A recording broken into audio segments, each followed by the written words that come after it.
Boa noite, pessoal. Boa noite com muita alegria. Glória a Deus. Começa agora a luz da palavra. Glória a Deus. A gente tiveram folga na quarta-feira passada. Todo mundo de férias, né? Glória a Deus. Depois a gente ficou praticamente um mês aí, né? De férias.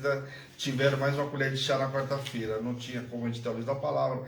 A gente estava preparando o cenário aqui para quinta-feira, né? Quinta-feira foi uma quinta-feira mais que especial, aniversário da igreja, né? Uma data que nós esperamos aí, um ano para comemorar.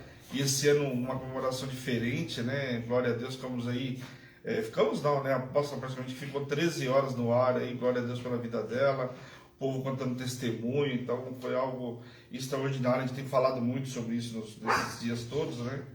E, então por isso nós não tivemos na quarta-feira passada, amém? Então, mas eu falei o que pro pessoal no grupo? Reveja, né? Veja alguma aula que perdeu, né? Nós já tínhamos lido o livro de Daniel, capítulo 1 e 2, então dava para recapitular em capítulo 1 e 2 quem perdeu, né?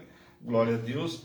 E eu queria pedir para vocês, vão entrando, vai compartilhando em nome de Jesus, não esqueça de compartilhar, fala sobre a rádio, fala sobre a TV, para você que já conhece o aplicativo, alguém que você vai indicar, fala sobre o aplicativo também para a pessoa entrar lá no app, baixar o aplicativo, lembrando que o aplicativo da TV agora é super prático, você tem tudo aplicativo, em um só você faz tudo, você entra na TV, você entra na rádio, aí vai dar tua disponibilidade de poder ver, se não puder, tá na rua, tá no trânsito, vai para a rádio é mais fácil que não consome tantos dados móveis, enfim, você tem todas as vantagens aí do serviço de aplicativo que nós temos. Então todo o material nosso vai para o canal do YouTube depois, é interessante, principalmente à luz da palavra, pessoal, por quê?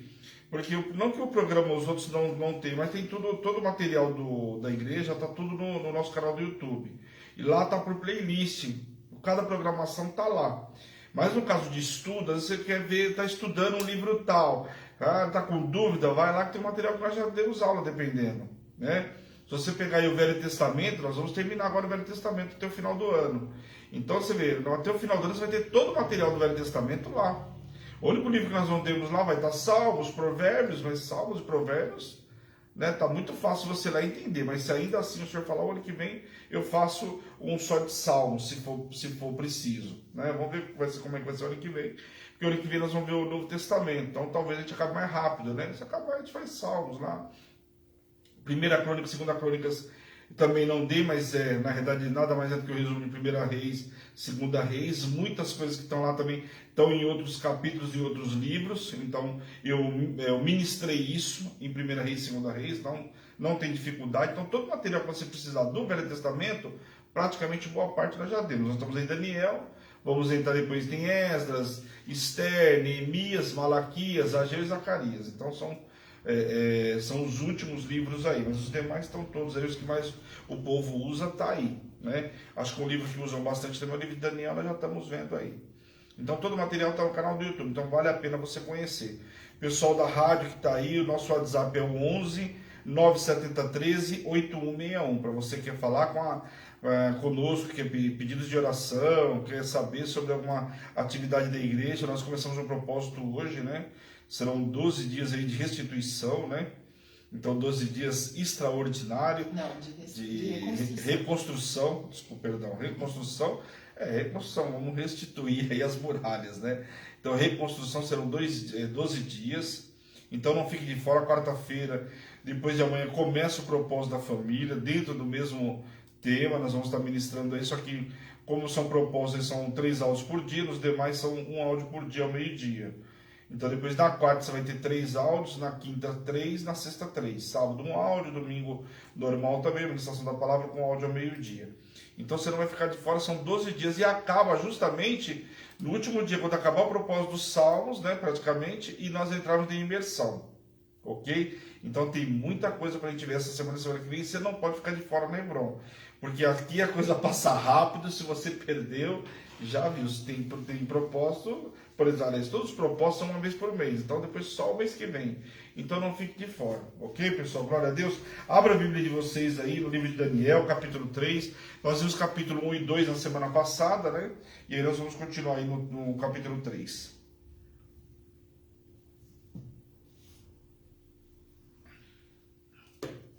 Amém? Vamos lá?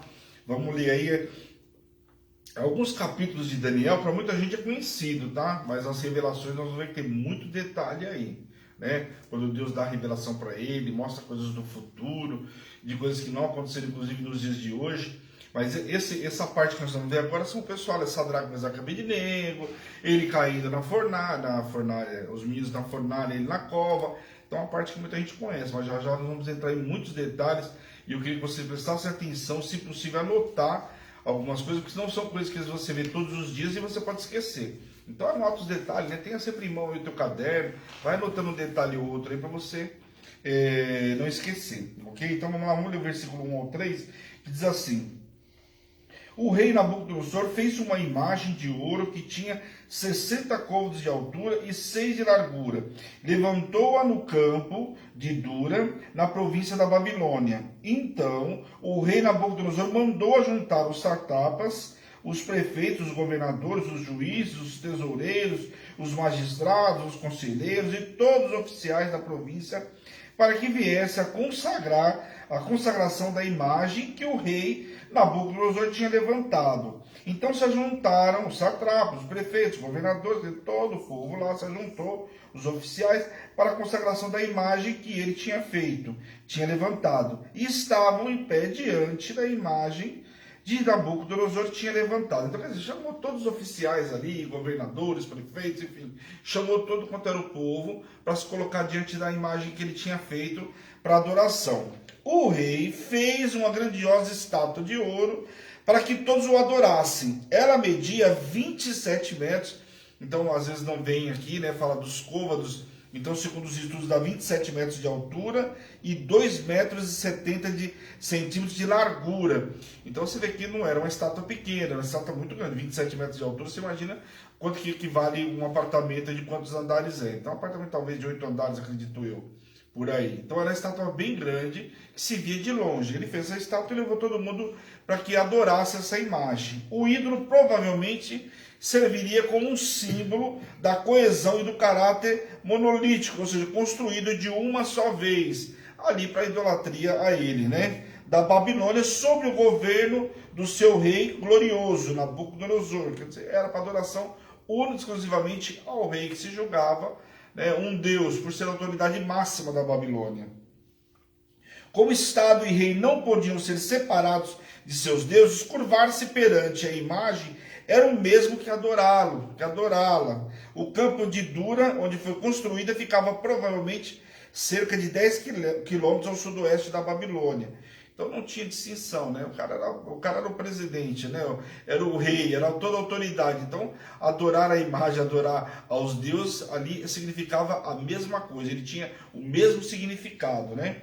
Os oficiais do reino são citados em ordem decrescente de importância. Os satrapas, que eram os chefes dos oficiais, né, das províncias do império. Daniel era um dos governantes, né, que a gente viu lá em Daniel no capítulo 2, que ele foi colocado por governante. Vale lembrar que era um período posterior a Zorobabel, né, como a gente vê lá em Ageu 1:1. E Neemias, né, 5:14. Também foram designados governadores. Então o arauto, oficial encarregado de pronunciamento da corte, apregoava em voz alta para todos os povos e nações. E também soa-se uma trombeta e vários outros instrumentos da época, e então todos deveriam se prostrar e adorar diante da imagem do rei de Nabucodonosor. Aquele que não se inclinasse seria lançado na fornalha de fogo ardente. Então chegaram alguns homens caldeus e acusaram os judeus, os 4 estrangeiros que subiram a altos postos do império, deveriam ter causado fortes ciúmes entre os caldeus, que guardavam a oportunidade. Quer dizer, quem que eram esses 4? Daniel, Sadraque, Mesaque e Abednego. Eles tinham causado grande inveja porque subiram e tiveram posições estratégicas na corte. Lembra que colocou ele para o governador e logo na sequência também ele foi lá e promoveu Sadraque, Mesaque e Abednego? Então, tudo isso gerou o quê? Gerou uma certa inveja para o povo caldeu. Ou chega um povo que é estrangeiro, eles eram estrangeiros, né, na terra da Babilônia. Então, o que acontece? Era um estrangeiro ocupando cargos importantes. E, logicamente, Satanás não ia deixar isso barato. Então, chegaram ao rei e lembraram sobre o decreto que os judeus, né, que o rei constituiu sobre os negócios da Babilônia, que se não se inclinassem, né, seriam jogados na fornalha. E quem não se inclinou? Sadraque, Mesaque e Abednego não se inclinaram. O rei, irado e furioso, mandou chamá-los, os que questionou se as acusações se eram verdadeiras. Você vê, com tudo que tinha acontecido, que se fosse uma ministração de domingo, logicamente, ia contar de uma forma diferente, mas nós estamos só estudando o que está escrito lá. Ele mandou chamar os 3 camaradas lá e fala para eles, olha, e aí, é verdade, vocês não querem se inclinar? Mas ainda deu uma oportunidade, né? Até admirável por ser o rei da Babilônia, né? Muito mais fácil o cara meter fogo lá e acabou, né? E chama eles para saber se é verdade. E se estavam dispostos a fazer agora na presença do rei. Quer dizer, tudo bem, se vocês não fizerem, então faz agora na minha presença aqui, tá tudo certo, né? Mas ao caso contrário, seriam lançados na fornalha de fogo ardente. Vamos ler do 16 ao 20 aí, o que acontece então. Responderam Sadraque, Mesaque e Abednego ao rei: ó Nabucodonosor, quanto a isso, não necessitamos de te responder. Olha a resposta dos camaradas para o rei. Se o nosso Deus, a quem servimos, quer livrar-nos, ele nos livrará da fornalha de fogo ardente e das tuas mãos, ó rei. Se não, fica sabendo o rei que não serviremos a teus deuses, nem adoraremos a imagem de ouro que levantastes. Então Nabucodonosor se encheu de fúria e, transtornado o aspecto do seu rosto contra Sadraque, Mesaque e Abednego, ordenou que se acendesse a fornalha 7 vezes mais do que se costumava. Então, olha a fúria do homem, mandou ainda aquecer 7 vezes mais do que era habitual, do que era de costume. Ordenou os homens mais poderosos que estavam no seu exército que atacassem a Sadraque, Mesaque e Abednego e os lançassem na fornalha de fogo ardente. Então está aqui, o rei deu oportunidade para eles ali. E eles bem falaram, aliás, falaram coisas que poucas pessoas hoje teriam coragem de falar, algo semelhante do que diz respeito ao Senhor, né? Se Deus nos livrar, amém. A resposta era essa. Se nos livrar, amém também. Mas uma coisa é certa, servir aos seus deuses nós vamos servir. Aqui é uma ministração maravilhosa, porque você vê que eles não se encurvaram, né, diante de Nabucodonosor. E a gente, ao longo da nossa vida, a gente vai se encurvando diante não só do rei, né, de Nabucodonosor, mas de várias outras coisas que são colocadas diante de nós. Né? Quantas vezes, como o faraó, como o rei aqui se colocou, quantas vezes nós somos colocados diante dessas situações e quantas vezes a gente se encurva? A gente não sabe falar. Vira e mexe, a gente dá exemplos aí, principalmente em relógio de oração, quando a gente está ministrando nos áudios, a gente fala quantos exemplos, né? Que a pessoa fala, mas para não perder o emprego, eu fui obrigado a fazer isso aqui. Só que esses camaradas não era só perder o alto cargo que eles tinham. Ali significava a morte. E eles não negociaram o Deus deles, pelo contrário. Nós servimos ao Deus, o Deus de Israel. Eu não vou negar a Deus. Agora, os teus deuses eu não vou adorar. Se quiser matar, mata. Se o Senhor quiser livrar também, vai livrar. Se não livrar, amém, glória a Deus. Mas o meu papel eu vou fazer. E foi o que eles fizeram, né? E aí, por conta disso, foram jogados na fornalha ardente. Quando eles dizem que não necessitavam de responder, eles não estavam sendo arrogantes, mas simplesmente admitindo a própria culpa. Então não é que eles falaram, não preciso te responder. Mas não tenho o que responder. Eu sou culpado mesmo. Eu não me encurvei. Não culpado porque estavam fazendo coisa errada, mas culpado em função daquilo que o rei estava ordenando. Eu sou culpado porque eu não vou obedecer tua ordem. Então se isso é um decreto, se isso é uma culpa, então de fato eu sou culpado. Por isso que eles responderam, não foram por arrogância, por nada disso, né?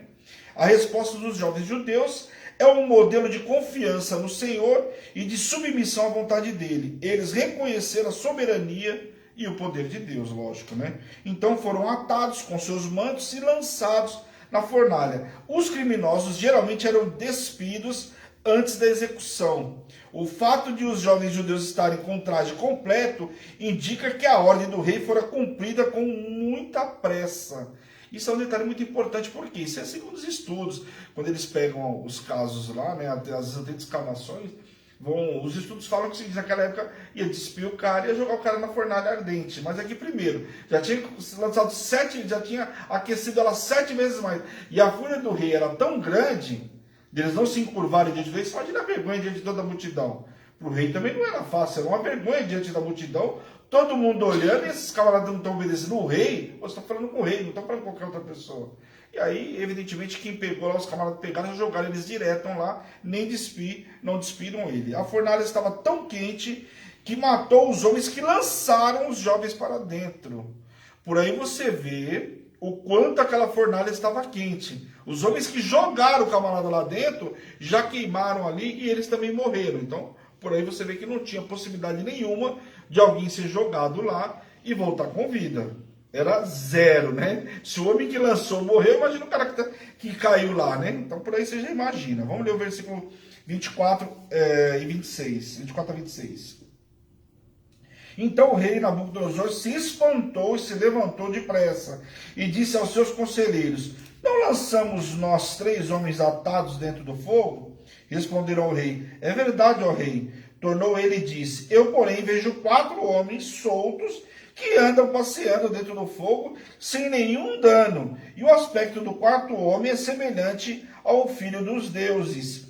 Então se chegou Nabucodonosor à porta da fornalha, sobremaneira acesa, e falou e disse: Sadraque, Mesaque e Abednego, servos do Deus Altíssimo, sai e vinde. Então Sadraque, Mesaque e Abednego saíram do meio do fogo. Essa passagem é muito interessante, porque você já imaginou?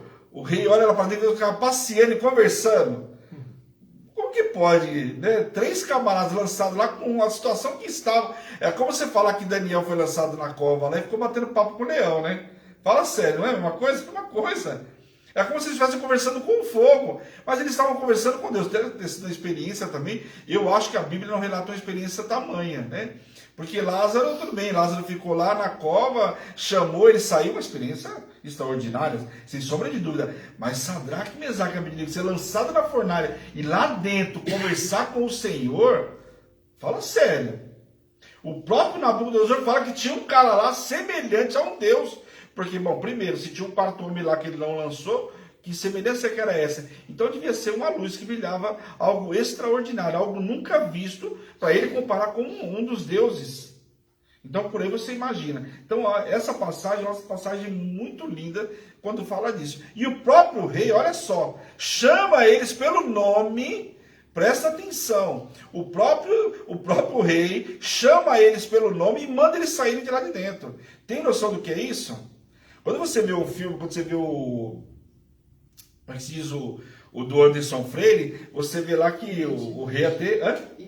Identidade, né? Quando mostra um louvor, quando ele está cantando esse louvor que mostra esse filme, mostra o rei até queimando, né? Um pouquinho a mão lá, porque ele não consegue acreditar. Era algo que ninguém iria acreditar, né? Se pega um outro maluco lá e fala: vou pular lá dentro, se não queima o cara, né, meu? Vou pular lá dentro para ver como é que é. Mas o que acontece? O próprio rei, manda eles saírem para lá. Isso já é uma afronta ao máximo ao rei, né? Um rei que mandou por muito pouco os caras serem jogados lá dentro, e agora o próprio rei manda eles saírem, chama eles pelo nome. Presta atenção na escritura. A gente não pode ler a escritura, pessoal, de qualquer forma. Um ponto e uma vírgula tem uma informação tão grande. Por isso que quanto mais a gente lê, mais eu fico encantado com a Bíblia. Por quê? Porque cada vez o Senhor fala de uma forma diferente. Às vezes uma vírgula que passou despercebida, um ponto que passou despercebido, e aqui você olha, presta atenção no detalhe. Eles não simplesmente saíram, o rei mandou eles saírem. Só que falou: vocês 3 aí, sai daí. Não, chamou eles pelo nome. Consegue entender isso? O que significa? Que honra que Deus deu para esses 3 homens, que experiência que deu para esses 3 homens. Deus os salvara totalmente, de modo que a não existir em seus corpos a menor evidência de terem sido colocados em perigo. Ou seja, não tinha nem fumaça, nem cheiro de fumaça no corpo desses 3 homens. Tem noção do que é isso? A salvação oferecida pelo Senhor é tão eficiente e completa que não preserva nada da nossa antiga condição. Foi o que aconteceu. Da sua antiga condição não serve nada. Aqui o Senhor, olha o trabalho que o Senhor fez desses 3 homens. Saíram de lá completamente transformados, que nem cheiro de fumaça tinha, nem o cabelo, nada. Não tinha nada. Bom, não tinha como ficar nenhum sinal, vamos convenhamos, né? Se os caras foram lançados, o cara que lançou morreu, então pelo fogo não tinha como falar que queimou só a blusa, ou queimou só isso, não. Não ficou marca nenhuma. Eles eram simplesmente 3 milagres ambulantes. Era o maior sinal do milagre, era esse. Mas não tinha nada para contar, só quem viu realmente, né, para constatar tamanho milagre que o Senhor fez, algo extraordinário. Todos os convidados se ajuntaram e puderam ver que nem o cabelo deles havia sido chamuscado, nem quer cheiro de fogo, ou seja, todos viram a fidelidade de Deus. Então aqui, aqueles que estavam adorando a Baal, né, Nabucodonosor, você imaginou?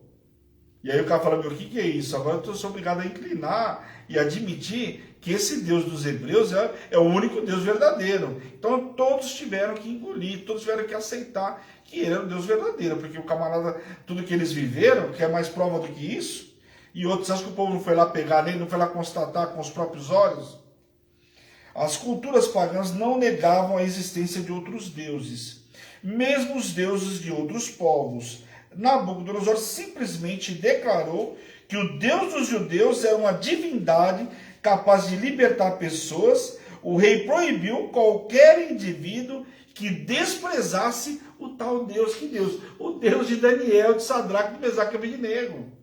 Ele reconheceu, naquela época eles reconheciam deuses de outros povos. Por quê? Porque se você pegava lá, não só os caldeus, os assírios, cada um deles, lembra dos filisteus que tinha Dagon? Eles levavam lá, levou a arca, colocou na presença de Dagon, cada um tinha os seus deuses, cada povo tinha os seus deuses.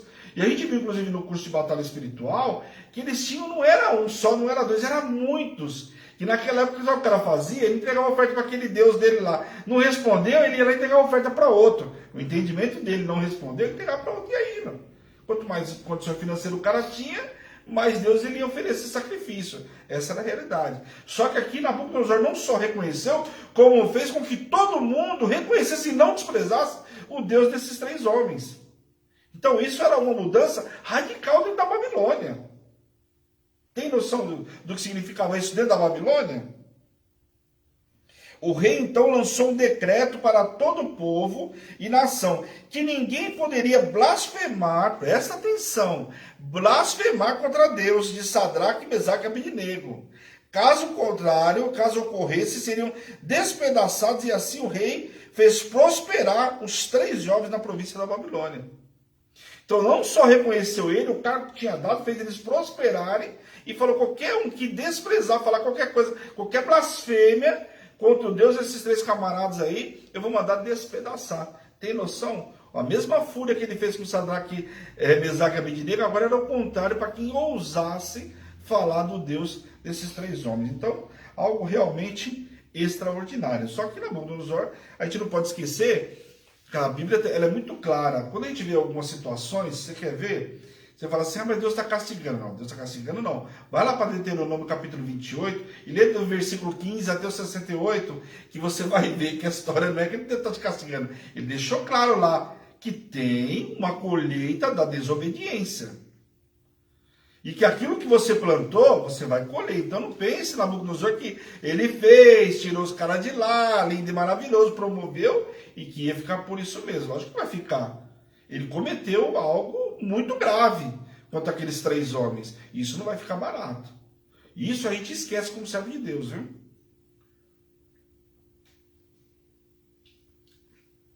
Aí o que acontece? Vamos lá, capítulo 4. A loucura de Nabucodonosor.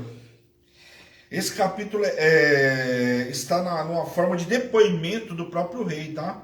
Para quem não sabe aí, vamos ler do versículo 1 ao 3. O rei Nabucodonosor, a todos os povos, nações e homens, de todas as línguas, que habitaram em toda a terra, paz vos seja multiplicado.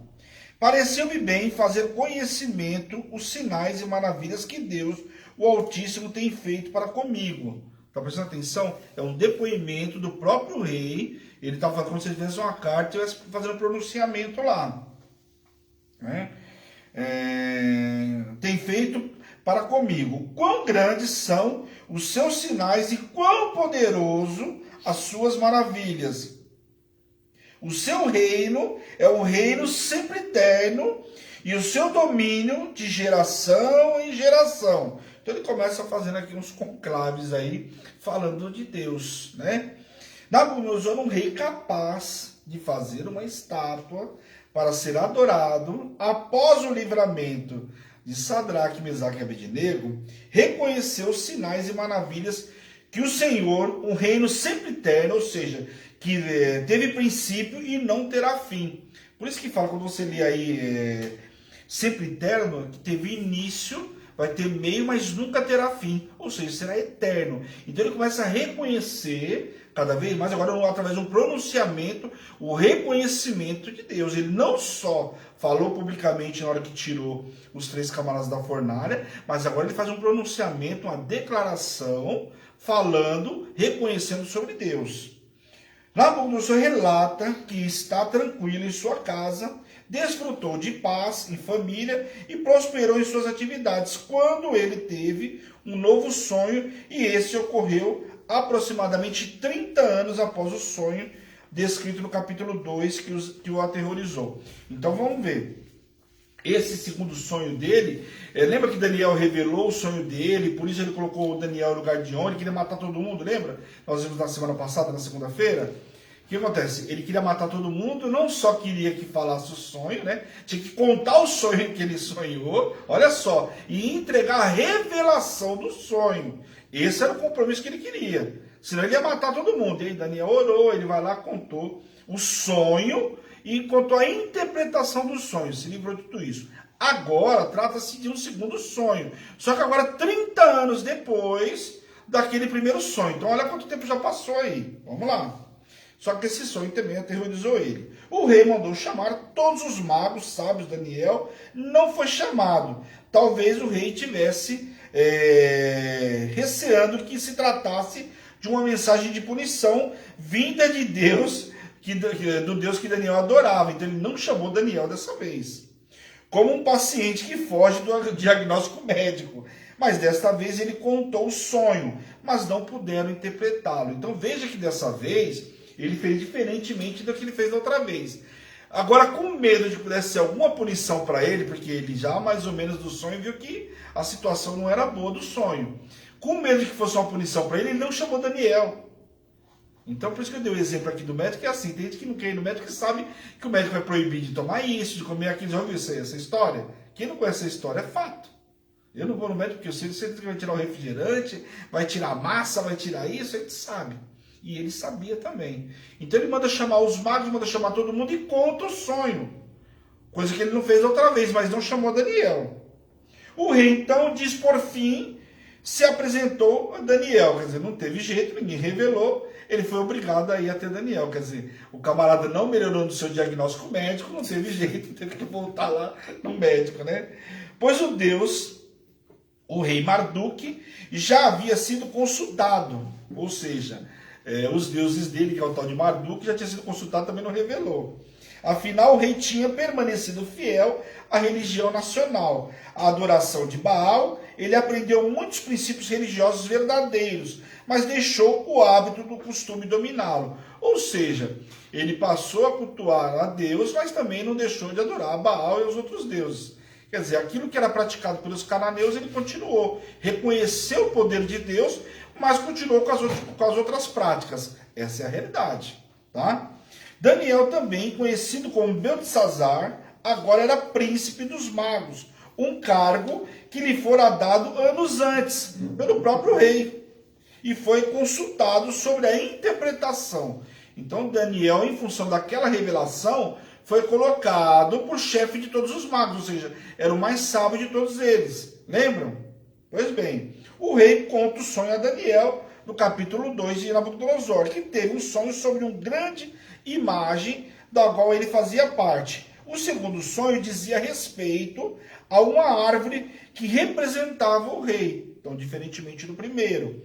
As árvores geralmente eram símbolos de grande força, que fornece sombra, alimento, combustível, beleza, matéria-prima para determinadas construções. Naquela época, você imagina, o símbolo da árvore era usado para tudo. Você vê que Davi comprou quanto mandou comprar de madeira lá de Tiro, de Sidom, lembra? Mandava vir madeiras e coisa e tal, todo o material para a construção do templo. Então madeira era muito importante. E era, obviamente, símbolo de força, de sombra, lógico, árvores, né? Fora ser frutífera, de alimento e tudo mais, né? O tronco com as suas raízes deixai na terra, e com caldeias de ferro e de bronze na erva do campo, seja molhado no orvalho do céu, ou a sua porção seja como a dos animais na grama da terra. A árvore simboliza uma pessoa. 7 tempos pode se referir a anos, meses ou semanas, dias ou horas. A maioria dos teólogos acredita que sejam anos, baseado no uso de tempos em outros trechos de Daniel, quando ele começa a interpretação. Então, muitos se acham que aqui se falava de anos, né? Baseado como Daniel relata em outros manuscritos, ok? Moral do sonho de Nabucodonosor era de que o Altíssimo tem domínio supremo sobre o mundo. E o rei declara a Daniel que havia nele o espírito dos deuses santos. E ele estava simplesmente afirmando a capacidade de Daniel de interpretar os sonhos, que era um dom concedido por Deus. Quer dizer, reconhecendo até então o poder de Daniel, que o Senhor usava a vida de Daniel. Tendo compreensão do sonho de Nabucodonosor, Daniel ficou tão abalado com o que descobrira que hesitou em divulgar o significado. Quando Daniel tomou conhecimento de toda a interpretação do sonho, ele se sentiu abalado e hesitou em contar de imediato para o rei. Ele, como intérprete, vendo a gravidade do que Deus falava sobre o rei, abalou-se intimamente, pois por sonhos Deus estava trazendo uma sentença sobre a soberba do rei. Então, lembra que eu falei do rei? O rei foi lá, reconheceu o Deus de Sadraque, Mesaque e Abednego, mas era um rei soberbo, até então tinha construído uma estátua para ele, para todo o povo adorar. E como eu acabei de falar também, ele reconheceu a Deus, mas ele continuava adorando outros deuses, como consultou a Marduk, como consultou os magos e tudo mais. Quer dizer, o cara continuou adorando a todos os outros deuses, mas sabia que Deus era soberano. Amém? Daniel desejava que a terrível mensagem de julgamento fosse de alguma maneira destinada aos inimigos do rei e não ao próprio rei. Então Daniel queria que a mensagem não fosse diretamente para o rei, fosse a outros. Afinal, Daniel tinha visto o que o rei tinha feito com ele e tudo mais, mas a mensagem era para o próprio rei. Vamos ler do versículo 20 ao 25 aí. Vamos lá.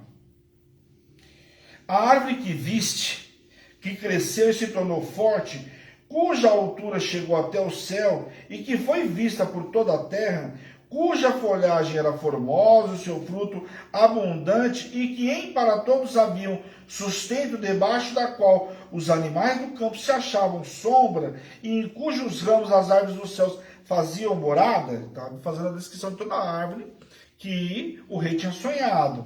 És tu o rei que crescesse e viesse a ser forte, e a tua grandeza cresceu e chega até o céu, o teu domínio até a extremidade da terra. Quando, ao que viu o rei, um vigilante, um santo, que descia do céu e que dizia: cortai a árvore e destruí-a, mas com a cepa, com as raízes, deixai na terra, atada com a cadeias de ferro e de bronze, e na erva do campo. Seja ela molhada do orvalho do céu, e a sua porção seja como os animais do campo, até que passem sobre ela 7 tempos.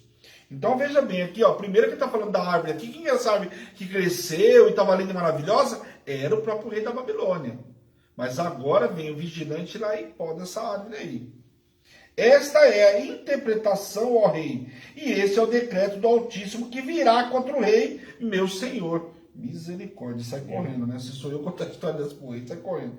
Será expulso dentre os homens, e a tua morada será com os animais do campo, e dar-te-ão a comer ervas como os bois, e serás molhado no orvalho do céu, e passar-se-ão 7 tempos por cima de ti, até que conheças que o Altíssimo tem o domínio sobre o reino dos homens e de a quem quer que seja.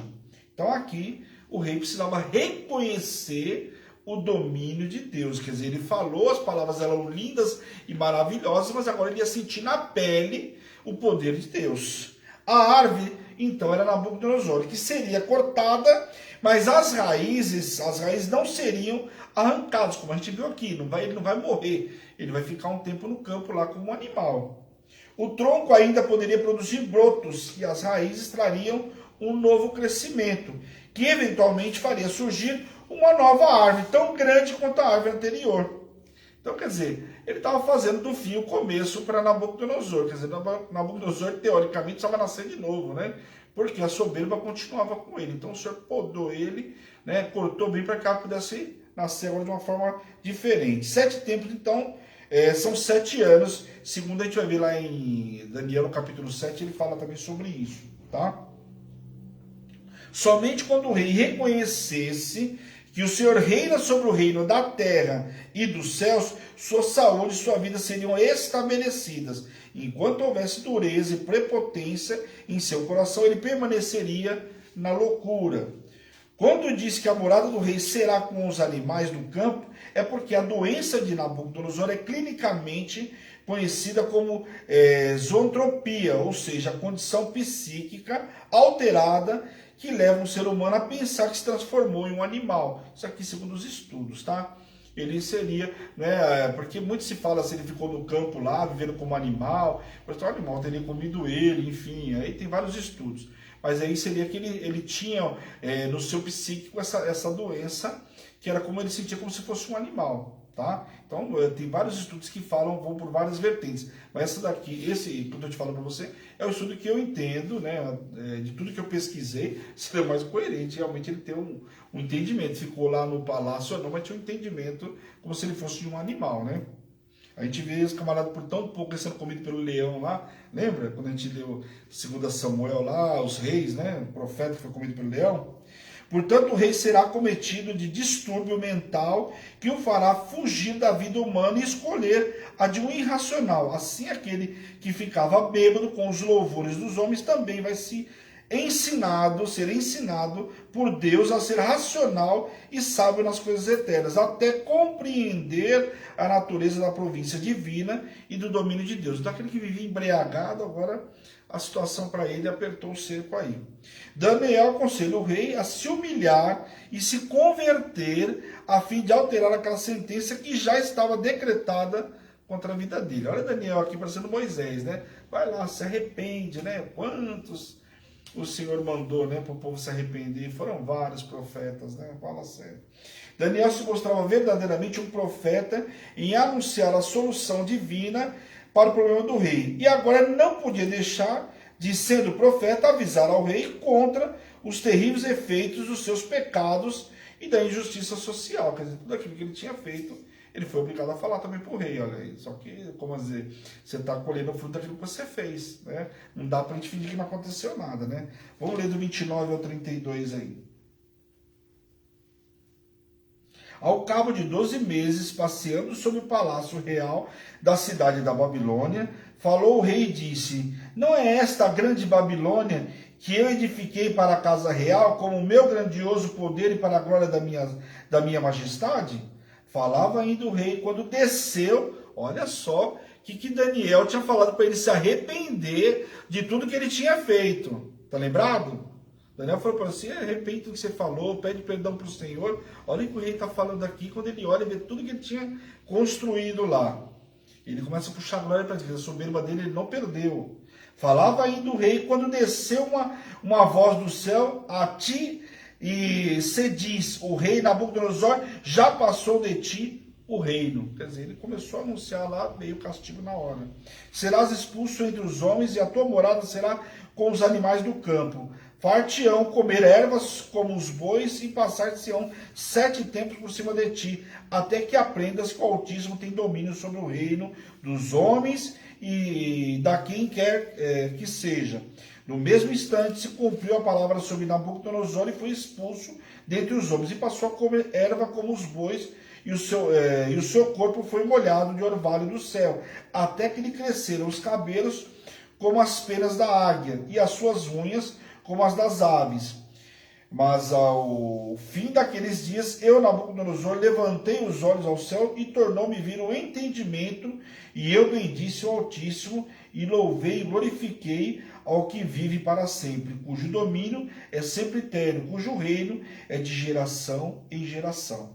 Então, talvez nesses 12 meses Deus tenha guardado expectativas de que o monarca pudesse se arrepender e evitar o castigo. ouvir até mesmo o conselho de Daniel. Você vê que ele teve o sonho, Daniel conversou com ele, teve 12 meses, ou seja, 1 ano, para ele mudar o entendimento dele. Não mudou. Para provar que o cara acho que passou 1 mês, 2 meses, não viu que aconteceu nada, que ele fez, agora que eu não vou fazer mesmo, né?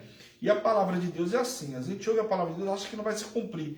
Olha, pode não se cumprir hoje, amanhã, mas ela vai se cumprir. Ela não volta vazia sem antes se cumprir naquilo que ela foi designada. Amém? O único meio de quebrar a sentença era reconhecendo o domínio de Deus. Tinha de humilhar-se perante o Senhor antes de ser exaltado outra vez. Quer dizer, como ele não reconheceu, passou o período que tinha que passar lá, 7 anos. Assim que voltou o rei ao entendimento, os oficiais do império recomeçaram a recorrer a ele como rei novamente. Não quer dizer que o ilustre monarca tinha sido abandonado na floresta, mas foi restabelecido. Era do interesse dos grandes conservar o mesmo rei, ainda que doente, pois a queda do rei significava a queda de toda uma hierarquia. Por isso que eu falo para vocês que os estudos vão mostrando, você começa a entender o porquê que eu cheguei naquela posição.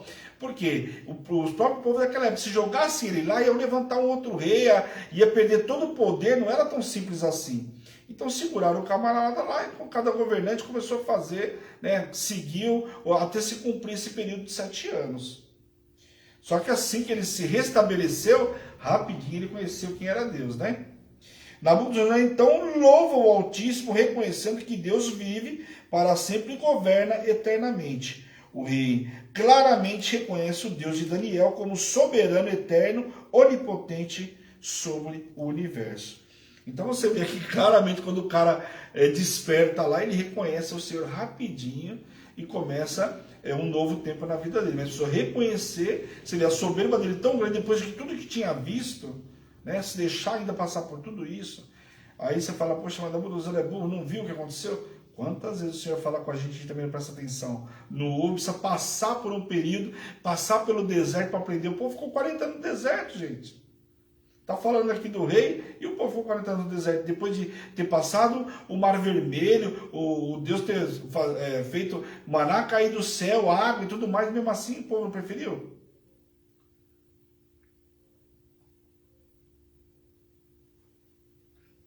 Vamos lá, capítulo 5.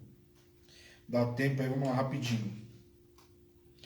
A escritura na parede, vamos ler aqui. Versículo 1 e 2. O rei Belsazzar deu um grande banquete a 1000 dos seus grandes e bebeu vinho na presença dos 1000. Enquanto Belsazzar bebia, apreciava o vinho, mandou trazer os utensílios de ouro e de prata que Nabucodonosor, seu pai, tirara do templo que estava em Jerusalém, para que neles bebessem o rei e os seus grandes e suas mulheres e concubinas. Presta atenção que o filho de Nabucodonosor, abençoado, está vendo que o cara não viu que o pai passou por um estreito. Tem cara que parece que, né, não sei. Problema mental. Né? Fala sério, né? Ele que era que estava com problema psíquico, né? Porque viu tudo que o pai passou. Olha a situação. Vai lá, prepara um banquete, vai mexer naquilo que era consagrado de Deus. Presta atenção.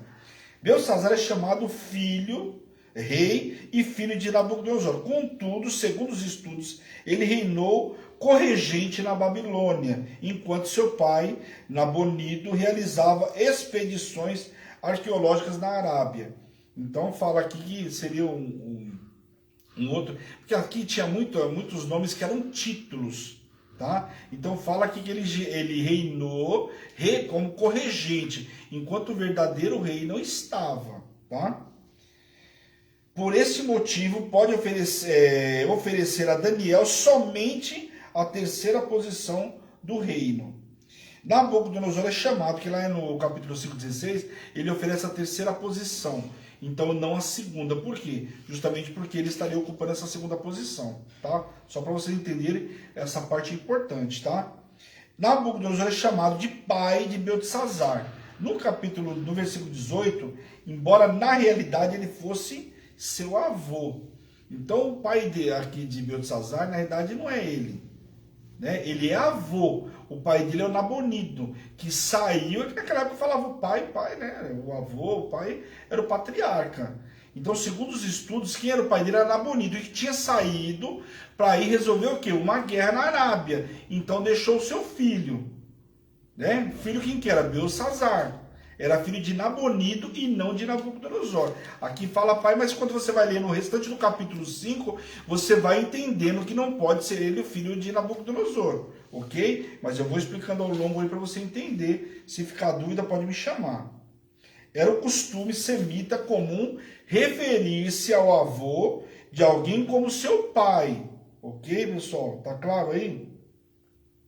Se você pegar Jeremias capítulo 27, versículo 7... você vai entender também o que eu estou falando. Eu vou te dar referência. Ó. Daniel 5,18 vai falar também disso aí para você entender. E lá em Jeremias capítulo 27, versículo 7. Ok? Notemos que Dário, o Medo, né, também era chamado rei, embora servisse a Ciro. Então nós vamos ver isso também no capítulo 5 aqui. Ué, mas Dário não era rei? Mas como ele servia a Ciro? Então presta atenção, porque tem alguns nomes que são títulos, ok? Então vamos continuar aí. As ações de Belsazar demonstravam afronta deliberada para com o Deus vivo, ao usar os utensílios da casa do Senhor. A resposta divina a essas atitudes de sacrilégio é instantânea e tão milagrosa que até zombadores embebedados são forçados a prestar atenção e viram os dedos de um homem que escrevia na parede do Palácio Real. Então, mesmo os camaradas tomados de bebida, de vinho, né, embriagados, conseguiram ver. Por quê? Porque Deus nessa hora, né, fala sério. O rei imediatamente é tomado pelo medo e seus joelhos batiam um no outro. Quer dizer, o camarada estava com medo mesmo, né? E logo mandou que chamassem todos os encantadores, feiticeiros e sábios da Babilônia para que pudessem interpretar o escrito. Inclusive prometeu ouro e vestes trocado para que resolvesse o problema. Quer dizer, o cara prometeu mundos e fundos para que resolvesse esse problema. Mas ninguém podia resolver. Então a rainha, vamos lá, a rainha não esposa de Beltesazar, presta atenção aí, mas sim a rainha mãe. Os estudos não deixam claro que seria ela esposa de Nabucodonosor, ou seja, ou esposa de Nabonido. Então o estudo não deixa claro se ela é esposa de Nabonido ou se é esposa ainda de Nabucodonosor. Mas a rainha, aqui não fala qual é, muito possivelmente podia ser até de Nabonido. Mas o que eu imagino que seja, pela forma como ela responde, que seria de Nabucodonosor, tá? E, portanto, mãe de Beltesazar. Ela então lembra a Belsazar que existe no reino um homem capaz de interpretar. Quem? Daniel. Então, para essa mulher lembrar, que a gente entende que ela tinha conhecido, né? Tinha a história de Daniel chegou ao ouvido dela. Mas Daniel já tinha se passado muito tempo. Lembra que de um sonho para outro já tinha passado 30? Então, quer dizer, Daniel, ao longo do tempo, foi esquecido por algumas situações lá. Amém?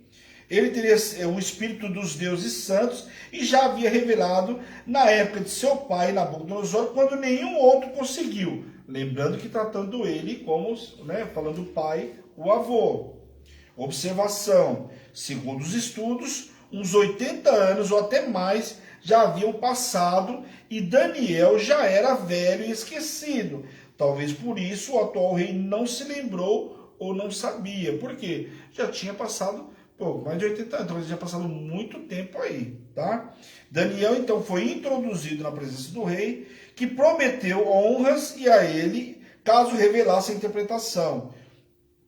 O rei julgava que seus bens e poder atraíam Daniel, mas o homem de Deus não é seduzido por este mundo, nem por nada que há nele. Quer dizer, achou que prometeu mundos e fundos para Daniel, Daniel ia revelar. Daniel ia revelar se Deus mandasse, caso contrário, Daniel não está preocupado com ouro, com prata, com nada disso. Daniel tinha plena consciência da sua alta missão de profeta, que não era a hora de levantar a interpretação que agradasse a casa real, nem de considerar a autoridade humana, e, portanto, as honras carnais eram desprezadas. Bem sabia Daniel quão pouco valiam. Assim ele rejeitou tais tesouros que o rei desse a qualquer outra pessoa. Pode dar para qualquer outra pessoa, para mim não me interessa. Olha o posicionamento de Daniel aqui. Antes de anunciar o conteúdo da mensagem de Deus, Daniel fala diretamente como um mensageiro que precisava de sinais para interpretar, como no caso dos magos. O sermão de Daniel vai até o versículo 23, falando da soberba e arrogância, como inclusive aconteceu com Nabucodonosor. Quer dizer, ele começa a contar a história do pai dele, ou seja, do avô dele, Nabucodonosor, começa a contar a história e a arrogância. Quer dizer, esse rapaz precisava saber tudo aquilo que Nabucodonosor passou, da arrogância, e aonde a arrogância de Nabucodonosor levou ele a ficar 7 anos ali, né, como um animal. Presta atenção. Daniel então revela a interpretação, as causas da mensagem de condenação, que era a profanação das coisas sagradas, empregando-as para a concupiscência da carne e para a idolatria. Por quê? Para a bebida, para a prostituição e tudo mais. Vamos ler do versículo 24 ao 31 aí. Então, da parte dele foi enviada aquela mão que traçou esta escritura. Esta, pois, é a escritura que se traçou. Mene, mene, tekel e parsim. Esta é a interpretação daquilo. Mene contou Deus o teu reino e deu cabo dele. Tekel, pesado fosse na balança e achado em falta. Pérez, dividido foi o teu reino e dado aos medos e aos persas. Então mandou Belsazzar que vestissem Daniel de púrpura e lhe puseram cadeia de ouro ao pescoço e proclamassem que passaria a ser o terceiro no governo do reino. Naquela mesma noite foi morto Belsazzar, rei dos caldeus, e Dário o Medo, com cerca de 62 anos, se apoderou do reino. Então presta atenção aqui, porque aqui vai explicando a história que eu estava falando para vocês agora há pouco. Aqui está falando que colocou ele como terceiro do reino, não mais como segundo, ou seja, porque teria um outro na frente, ou seja, Belsazzar seria o segundo e Nabonido o primeiro. Por isso, ele não foi colocado como autoridade máxima. Lembra lá da primeira vez com Nabucodonosor? Colocou ele sobre chefe, sobre ele que mandava em tudo? Agora não, ele ficou como terceiro. Ok? Então aqui você vê que aqui vai começar a entrar a história aqui. Dario o Medo. Presta atenção aí. O julgamento divino se pronuncia depois que devida ponderação. Dividido porque significava que o reino seria tirado das mãos do rei. Por que dividido? Os medos e os persas. Lembram? E seria entregue ao império duplo. Seria, os medos e os persas, já contei isso, mas vamos lá de novo. Era um dominava, o outro dominava, daqui a pouco eles viviam brigando por terra, daqui a pouco um dominou e virou um só, os medos persas. Viraram o Medo, né? Tem gente que vai falar Medo, sabe, alguns falam Medo persa, é um povo só agora, né? No caso daquela época, ok? Pérez é o significado de Parsim, que também quer dizer persa, cujo rei era Dário da Média. Os babilônios supuseram que seus muros gigantescos eram impenetráveis, mas os persas desviaram o rio Eufrates, que passava pela cidade, e entraram na cidade sobre o muro, pelo leito do rio, e naquela mesma noite o rei foi morto. A tomada da cidade é bem confirmada pelos registros históricos da Babilônia e dos persas. Diz que Dário começou a reinar e esse rei não aparece em fontes históricas daquele tempo. Em 539 a.C., o rei Ciro da Pérsia se tornou o rei da Babilônia. Então aqui você vê que ele não aparece nos manuscritos, mas aqui está dizendo o quê? Que ele assumiu logo na sequência. Então o que a gente precisa entender aqui? Aqui vai acabar o Império Babilônico, certo? Lembra que depois de ver Daniel na cova, muita gente tem dúvida, mas não é na Babilônia, os medo persas, aqui não é Dário, coisa e tal. Tá entendendo por quê? Então, hoje é segunda, né? Na quarta-feira nós vamos entrar um pouco mais no detalhe. Se for preciso, eu volto um pouquinho, pessoal. Essa parte aqui nós precisamos entender bem. Porque aqui acaba todo o Império Babilônico e agora vai entrar o quê? Os medo persa. Que aí eles vão libertar o povo da Babilônia, né? Os exilados, estão lembrados? Passando o tempo de cativeiro. Veja que Daniel foi chamado aqui já teria passado quase 80 anos. Ou seja, não foram 70 de cativeiro? Daniel foi na primeira deportação. Então você está vendo que aqui já muita coisa tinha acontecido.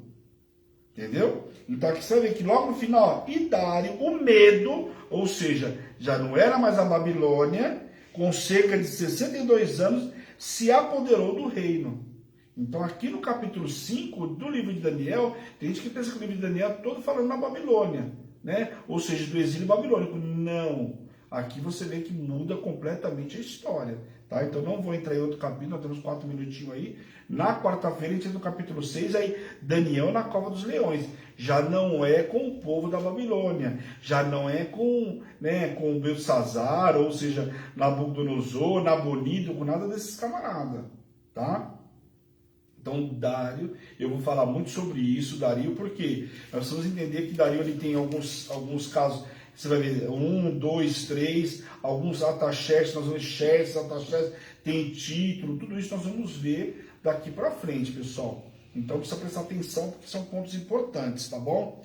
Então, na quarta-feira a gente volta no capítulo 6, Daniel na cova dos leões, que todo mundo conhece depois, muito bem. Depois nós vamos entrar nas revelações. Então, na quarta-feira já viu o capítulo 6 e vamos entrar nas revelações. E aí vocês precisam prestar atenção e anotar, porque vai falar sobre Roma, sobre Grécia, os Medo-Persa, então vai falar sobre esses reinados. Então começa um novo tempo aí, ok? Tá claro aí, pessoal? Quem tiver dúvida, me chama aí que eu explico. Eu frisei alguns versículos do capítulo 5, por quê? Porque eles são as respostas de que ali não podia ser Nabucodonosor, de que não podia ser Belsazar, não era o próximo, que tinha um outro no meio do caminho, então com certeza era Nabonido, segundo todos os estudos, mas não está escrito aqui, mas você pode buscar aí, né, até dos mais conhecidos aí, que você vai entender essa parte, ok, pessoal? Tá claro? Então, legal. Quem tiver dúvida aí, me chama depois no WhatsApp aí. Queria agradecer a todos pela presença. Não esqueça aí, quarta-feira a gente volta, mas só que antes já começou o propósito da família. Então, quem está no propósito desses 12 dias, amém. Quem vai entrar só no propósito da família, fica atento, vai entrar no grupo também, que começa quarta-feira, quarta, quinta e sexta. Mas, se possível, faça os 12 dias com a gente aí, tá bom? Da reconstrução. Glória a Deus, pessoal. Bora orar então em nome de Jesus? Feche seus olhos por um instante. Senhor, meu Deus, meu Pai, nós queremos te louvar, te glorificar por esse momento na tua presença, Senhor. Quero te pedir, Senhor, visita poderosamente a cada um que entrou nessa live, aqueles que vão ver na retransmissão, que o Senhor toque, cure, liberte, restaure e avive o teu povo, Senhor, em nome de Jesus. Abre o entendimento, que essa palavra venha multiplicar no interior, venha se multiplicar nos 4 cantos dessa terra, Senhor, que a partir de hoje o teu povo não sofra mais por falta de conhecimento, Pai, em nome de Jesus. Coloca desejo no coração de estar todos os dias, Pai, buscando, se aprimorando cada vez mais na tua palavra, Pai. Toma nas tuas mãos a vida de cada um, Pai, em nome de Jesus, e eu, como servo e ministro do Senhor, envio eles para uma noite extraordinária, debaixo de poder, unção e autoridade, em nome de Jesus. Amém. Amém, queridos? Que Deus abençoe a cada um de vocês. Quarta-feira estamos juntos. Amanhã, 7 horas da manhã, 7h15, começa o programa Alimento Diário das Nações. Então, essa semana puxada, bastante coisa. Eu aguardo vocês a semana inteira. Amém, pessoal? Essa é a Hebron, Igreja Apostólica Internacional, a minha terra prometida, a sua terra prometida, a igreja que te ama e te faz feliz todos os dias. Um grande beijo, fica na paz do Senhor. Tchau, tchau, pessoal. Até quarta.